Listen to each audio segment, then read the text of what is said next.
Bismillahirrahmanirrahim.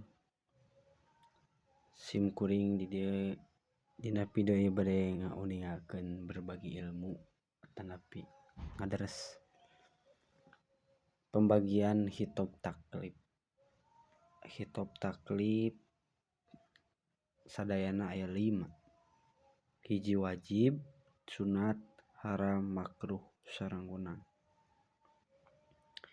Naon cenah ari patokana wajib? Ceuk sara.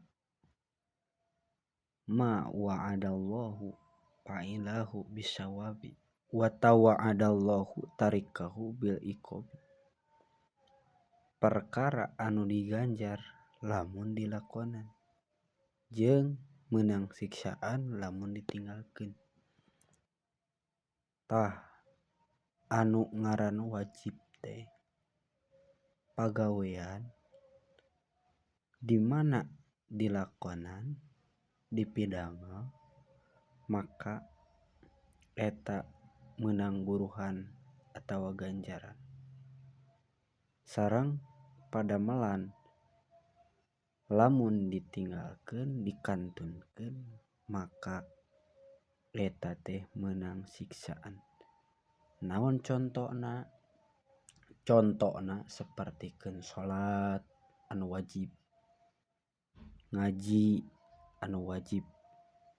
Tah eta lamun ninggalkeun salat maka naon cenah? Meunang siksaan. Lamun dipidamel eta salat maka meunang ganjaran. Kade salat sing tepat waktu, ngaji ulah eureun-eureunna. Iraha ngaji teh batasna teh nyaeta maot, teu aya deui. Iwal maot. Nu kadua nyaeta patokan sunat. Naon ari patokan sunat? Nyaeta ma yusabu ala fa'lihi wa la yu'aqabu ala tarkihi.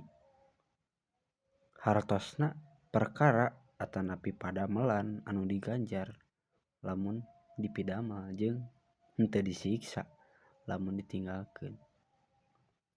Tah ieu mah padamelan anu diganjar lamun dilakonan jeung henteu disiksa ieu mah sunat mah teu nanaon. Teu dipidamel ngan urang moal meunang pahala. Urang sebisa mungkin sakuat urang ngidamel pasunatan. Sabab naon? Pasunatan teh tiasa janten panambal kawajiban. Sapertikeun salat wajib aya sunatna qobliyah ba'diyah. Kade tah urang teh berusaha untuk ngalaksanakeun eta qobliyah ba'diyah teh.